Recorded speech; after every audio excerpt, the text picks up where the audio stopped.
Look, I gotta tell you guys straight up, this shoe needs to be talked about more. I don't know what it is about this particular shoe that's got people all twisted, but I gotta say, man, this is one of my favorite releases from Nike this year. Welcome back, ladies and gentlemen of the internet. I am HKsmash. Today, we're talking about the Fragment Design Nike Dunk High. If this is your first time here at the channel, welcome. Make sure you hit that like button, subscribe, come back for some more. We're gonna talk about plenty of sneaker drops. And of course, I need to welcome back the returning members of this community. I'm glad to have you back here.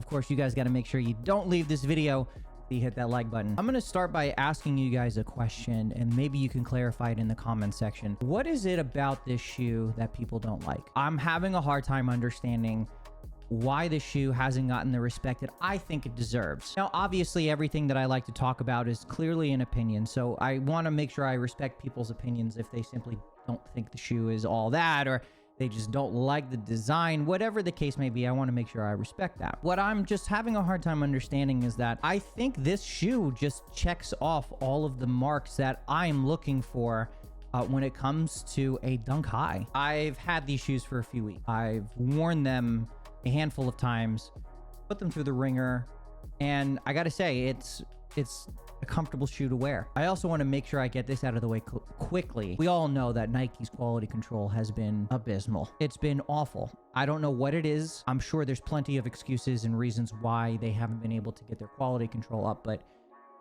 clearly they've missed the mark on this shoe from a quality control. I'm sure you guys could probably see it even right here in the video. Look at that right there. Glue stains. You can't even ship me these shoes without glue stains. That's been an ongoing issue I've noticed with Nike releases over this year alone, is the quality control has not been there. Maybe the shoe isn't really that celebrated because of the material. This is also the second dunk that I've gotten my hands on this year, and I gotta say, I like the material on this one more than my All-Star dunks. The leather on this shoe just feels a lot more soft. It's really clean. It's smooth. Even the crinkling in the toe box, when I wore these, I want to say after maybe the second or third wear, I noticed that there was a lot of creasing in the toe box, and maybe that's one of the reasons why not a lot of people like the shoe, is because it creases easily. But as far as I'm concerned, I think these shoes are going to look better the more you wear them. Get a little bit more creasing in the toe box, it's gonna look nice. I'm a big fan of the Fragment logo on the heel. I'm liking the text on the midsole as well. The black to white midsole and outsole is a nice touch. I love the way these colors accent one another. It just looks really good. I also like how this particular Dunk High has a really soft ankle. On my All-Star Dunks, they don't necessarily have that soft cushioning. This is a huge selling point for me, that it feels really good on my ankle when I tie them up nice and tight. I feel like I not only have the support that I need, but it's also hugging my ankles. I actually thought about skating in these. I had somebody actually on TikTok mention it might not have been a good idea to skate in them, and I haven't. Obviously, you could see they haven't really been beat up that much. I've just been walking around with them, wearing them out on errands, wore them to the gym twice already, hit legs with them. They work. This particular sneaker retails at $150, which is not terrible, considering it is a collaboration piece and it has a full leather upper. I think that might have brought the price up just a little bit from its normal $110 price point. Not terrible. I've also seen a lot of chatter within the sneaker community about dunks in particular this year not having the best quality. That's been very top of mind for a lot of people.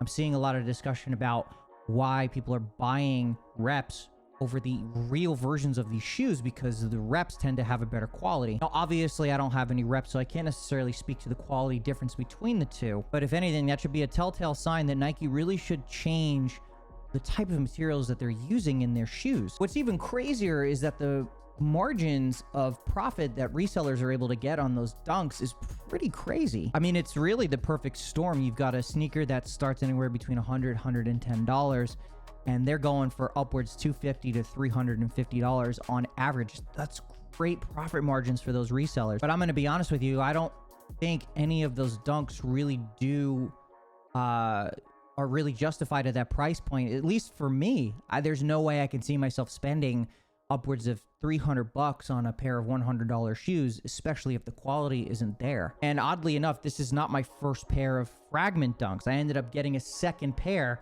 for under retail, which is kind of crazy. I want to say during the first 2 to 3 weeks after the release of these, they were going anywhere between 200, 250 bucks. So about $100 over the retail price, and they've dropped significantly. So if anything, right now is the time to strike on a pair of these shoes. I also noticed that I went true to size on this particular pair, and the same with my other Dunk Highs. I noticed that they tend to run a little bit longer in the toe box. So I do suggest going down a half a size if you're looking for more of a snug fit. However, if you do decide to go true to size, you'll be totally fine. No need to double sock. And I love the purple stitching, man. The attention to detail, although the Nike quality control, like I said, has been ass. I really like the small details on how the shoe was put together. I really, really love this shoe. This is definitely one of my top pickups this year. And I'm honestly really glad I doubled up. Now, I wish I would have waited to put these on.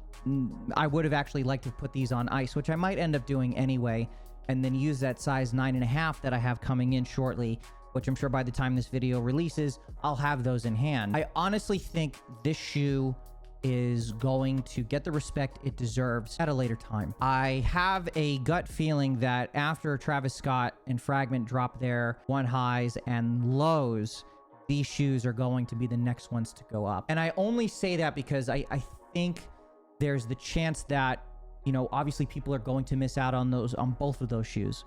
Myself included, there's going to be a good chance that I'm going to miss on them. I'm going to go after them just like everybody else, right? However, I think that the fear of missing out is going to come into effect very quickly after those two shoes drop. And I think a lot of people are going to go after this one. So if you are a reseller, I think it might be a good opportunity to maybe buy and hold these guys. Right now, Dunks in general seem to be doing really well. But don't take my word for it. Obviously, go after what you feel you need to go after. But I think right now the prices on these are low. And if you follow the markets, I always like to buy at the dip and hold. Honestly, I think at the end of the day, these shoes are going to get a solid 9 out of 10. I know that's pretty high for these. Obviously, Nike quality control. If their quality control was just a little bit better, like just show that you actually care about the way these shoes look once they're in the factory and they get put into their box to be shipped to the customer. If Nike actually showed a little bit of care on getting the glue stains off of the shoes and making sure there was no frays in some of the stitching, this would be a solid 10 for me. I know that might be kind of crazy. I'm sure I'm going to get roasted for that, but I love these shoes. The material is fantastic. They're comfortable, which you guys know I'm always about being comfortable. If you can tick both of those boxes, a good looking sneaker while also being comfortable on foot, I'm taking that home with me every day of the week. Did you guys end up picking up a pair of these? Let me know in the comment section. Did you pass? Tell me why. I really would like to know. Make sure you guys stay locked in. Subscribe to the channel for some more sneaker reviews. I've got plenty of sneakers to talk about with y'all. And don't forget to stick around for some of those live streams. We're going to be live streaming on YouTube for the foreseeable future. I look forward to seeing you guys in the next video. I'm signing off. I'm going to put these on and enjoy the rest of my weekend. And I hope you guys do the same.